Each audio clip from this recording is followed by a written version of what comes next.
जया एक ऐसी फिल्म बनी, माही श्रीवास्तव की एक छवि, एक कहते हैं ना कि जब हम सॉन्ग में देखते थे तो वो एक परफॉर्मेंस आर्टिस्ट के, लेकिन इसके बाद हम जया में देखते तो माही श्री दिखती ही नहीं है, वो पूरा एकदम उल्टा एक कैमियो कह सकते हैं।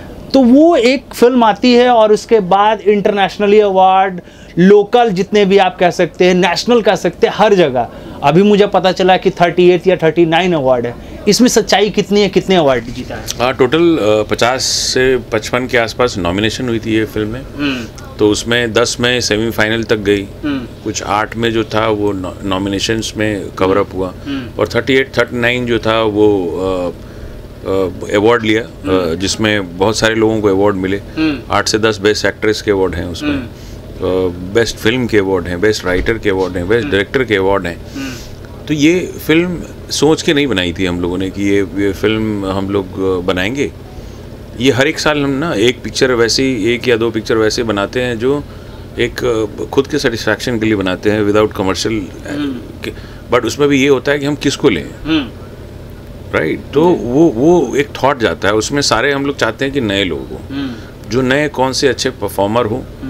तो वैसे ही है वो एक ऑलवेज नया थॉट रहा। जैसे हमने पहले भी पिक्चरें बनाई है, उसमें भी लोग, हाँ उसमें भी नए लोग थे, नया डायरेक्टर, नए एक्ट्रेस, सब तो सारे लोग नए थे। बट वो लोग अपना 100% देते हैं। उनकी एक जो क्या बोलते हैं उसको, जो एक ओरिजिनलिटी है, जो एक नए लोगों में क्या जो जुनून होता है कि मैं ये कर दूंगा या कर लूंगी, तो वो चीज़ इस जया में देखने को मिला था। इसमें सारे लोग नए थे, सिर्फ दयाशंकर पांडे जो थे वो एक मजे कलाकार थे। बट लोगों ने जैसे संभाला, और जैसे डायरेक्टर ने और एक्ट्रेस ने संभाला उस पिक्चर को, ऐसा लगता था जैसे कि इन लोगों 10-15 साल से पिक्चर कर रहे हैं, मैं ही नया हूँ, ऐसा हो रहा था।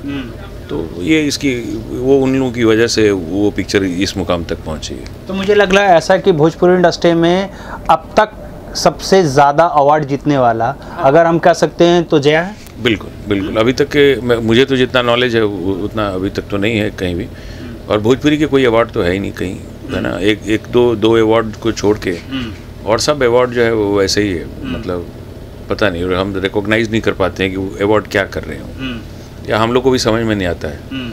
तो मैं इतने साल से इंडस्ट्री में हूँ, मुझे बहुत एक दो अवार्ड छोड़ के मुझे खुद को ही समझ नहीं आता कि मैं अपनी पिक्चर को कौन कौन सी जगहों पे डालूं, या क्या ऐसी चीज़ों में नॉमिनेट या नॉमिनेशन के लिए भेजूं कि उनके थॉट्स क्या उस पिक्चर को जस्टिफाई कर पाएंगे, या उस पिक्चर को कर पाएंगे या नहीं कर पाएंगे। बट रैंडमली है, तो इसकी वजह से इस बार मैंने इधर डाला ही नहीं, वो सारे जो थे बाहर के ही अवार्ड में डाले।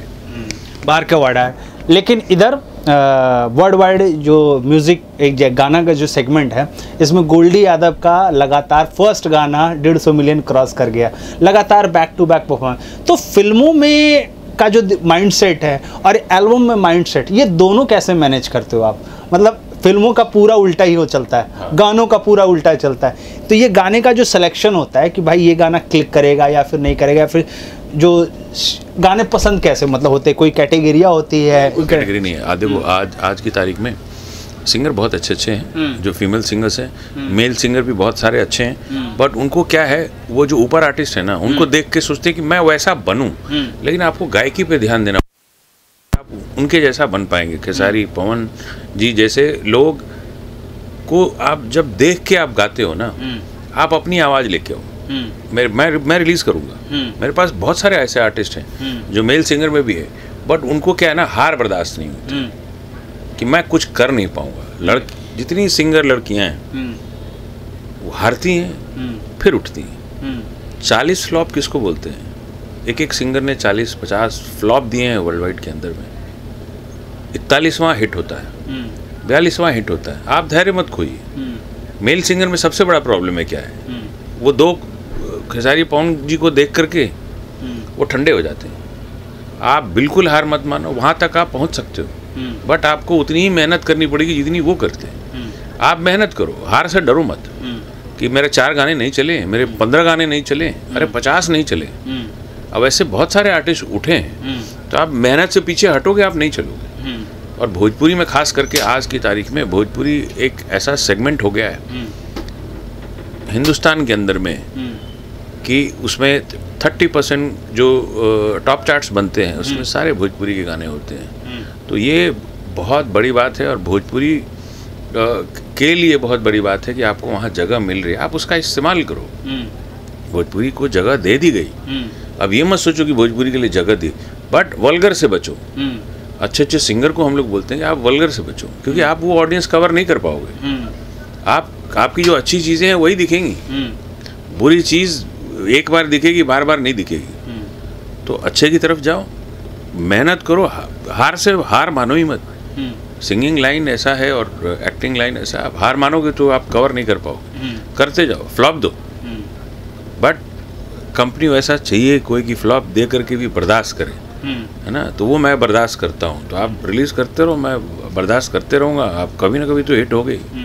मतलब टैलेंट ये है, बात ये है कि अगर आप में टैलेंट है तो आप वर्ल्ड वाइड से आप जुड़ सकते हैं। बिल्कुल, अरे पूरा खुला हुआ है। मैं तो कोई भी जितने नए सिंगर, मैं तो नए सिंगर पे ही पूरी कंपनी चल रही है मेरी। मैं और किसी को बड़े सिंगर के ऊपर तो जाता ही नहीं मैं क्योंकि मैं उससे डबल पैसा कमाता हूँ, है ना। तो मेरे को कोई प्रॉब्लम नहीं है। तो जितने टैलेंटेड सिंगर है मैं उनसे रेवेन्यू करता हूँ, क्योंकि वो मेरा जॉब है ना। मैं बहुत कमर्शियल आदमी हूँ, जितना आप अच्छे सिंगर रहेंगे उतना मैं पैसा कमाऊँगा।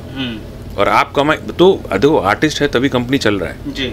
आर्टिस्ट रहेगा नहीं तो क्या कंपनी चलेगी। तो मैं आर्टिस्ट खोजता हूँ कि कौन बेहतर कर सकता है, और ये नए आर्टिस्ट में ही पोटेंशियल है। बड़े आर्टिस्ट तो बड़ी वो 15-20 लाख के प्रोजेक्ट पे अपने को कोई इंटरेस्ट नहीं, कोई इंटरेस्ट भी नहीं है, रेवेन्यू भी नहीं आता है, वो हम पता है। रेवेन्यू नहीं आता है।